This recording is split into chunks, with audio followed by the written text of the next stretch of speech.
Bienvenue la famille madridista, on se retrouve pour une nouvelle vidéo sur l'actualité Real Madrid, Grenade, Real Madrid, aperçu, composition probable.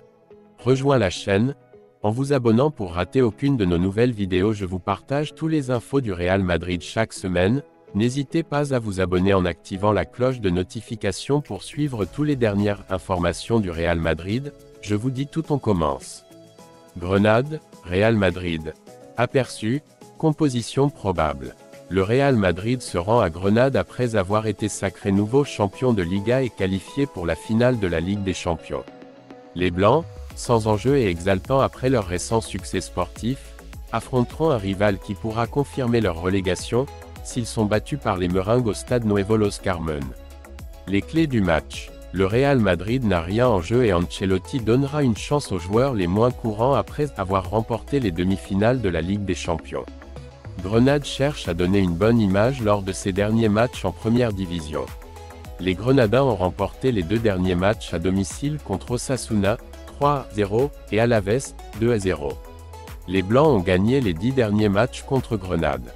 Composition probable pour Grenade versus Real Madrid. Grenade, 4-4-2, Bataille. Mendes, Piatkowski, Mikel, Neva, Pellistri, Sergio Ruiz, Guimbo, Josviak, Usuni et Boyer. Entraîneur, José Ramón Sandoval. Real Madrid, 4-3-3, Courtois, Lucas Vázquez, Militao, Nacho, Fran Garcia, Camavinga, Ceballos, Modric, Brahim, Arda Güler et Joselu. Entraîneur, Carlo Ancelotti. Comment arrive Grenade? L'équipe dirigée par Sandoval affronte ces 4 dernières journées de Liga et cherche à offrir la meilleure version possible. La relégation est pratiquement un fait, mais ils espèrent faire plaisir à leurs supporters avec une victoire contre le Real Madrid, qui n'a rien en jeu et qui alignera des remplaçants. La performance des Andalous à domicile a été bonne ces derniers jours. Ils ont réussi à battre Osasuna et le Deportivo Alaves lors de leur dernier match à domicile et espèrent désormais ajouter leur 3e victoire consécutive à domicile.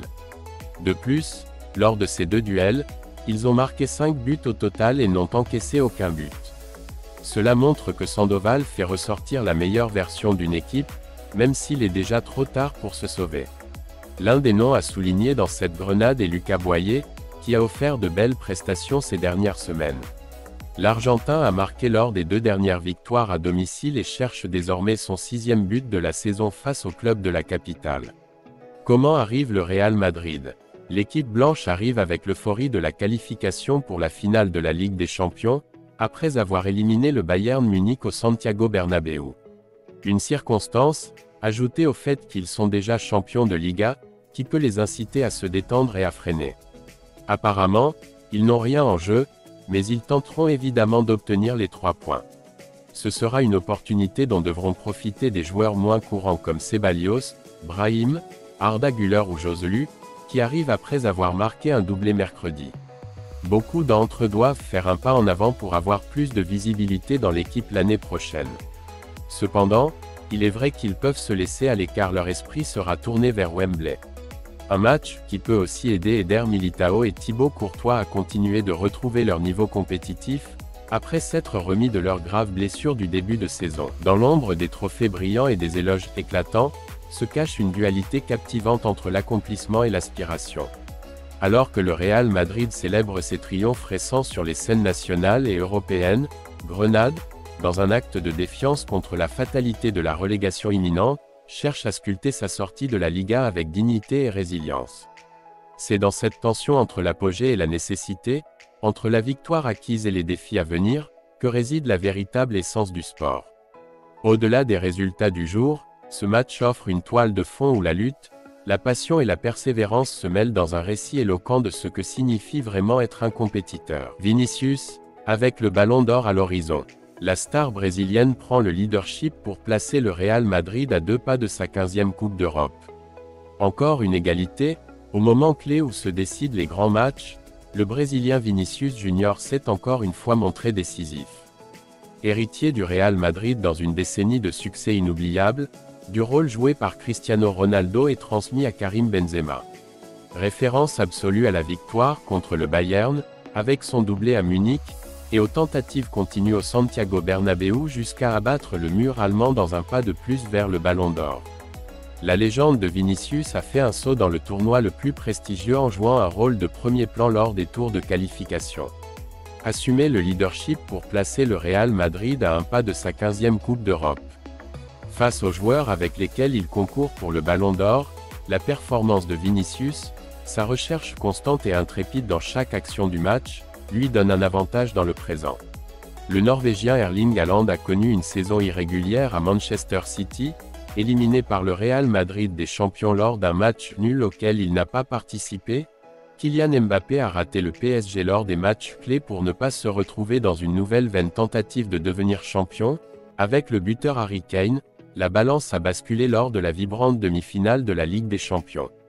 Les trois hommes, ainsi que leur coéquipier Jude Bellingham, apparaissent comme de grands rivaux pour une récompense individuelle qui constitue un bond dans la carrière d'un footballeur. Et Vinicius a vécu une soirée inoubliable contre le Bayern au cours de laquelle il a surpassé ses meilleurs records sous plusieurs aspects. Il a terminé son match avec le plus grand nombre de dribbles de la saison en Ligue des Champions, en réalisant ce qui est devenu un cauchemar pour Kimmich et tous ses coéquipiers venus en aide. Le match de la carrière de Vini au Real Madrid dans lequel il a tenté le plus de dribbles dans une zone dangereuse, proche et adjacente à la zone rivale, avec 6 actions, et celui qu'il a réalisé le plus, un effort complet lors de ces 6 tentatives. Toujours déséquilibré, sans personne pour l'arrêter, surtout en seconde période au cours de laquelle il a absorbé toute la puissance offensive madrilène. Le Brésilien, qui a joué plus concentré lors du premier acte, et est revenu sur son côté le plus meurtrier lors du deuxième, en tombant sur l'aile gauche, a tenté un total de 20 dribbles, 10 de plus que sa moyenne cette saison, a lancé 32 duels offensifs, sa moyenne est de 17, et il en a remporté 16, également sa meilleure note, en l'occurrence depuis qu'il a disputé son premier match de Ligue des Champions le 7 novembre 2018. Le score est désormais de 46 et il a marqué 20 buts, dont 10 lors des tours de qualification au cours desquels il a distribué 12 passes décisives. L'importance de Vinicius est montée en flèche dans les moments où apparaissent les dirigeants. Dans des matchs tout ou rien des séries éliminatoires au cours desquels il a déjà marqué 3 buts en huitième de finale, 2 en quart de finale, 4 en demi-finale et un qui a donné au Real Madrid la 14e place en finale à Paris, contre Liverpool.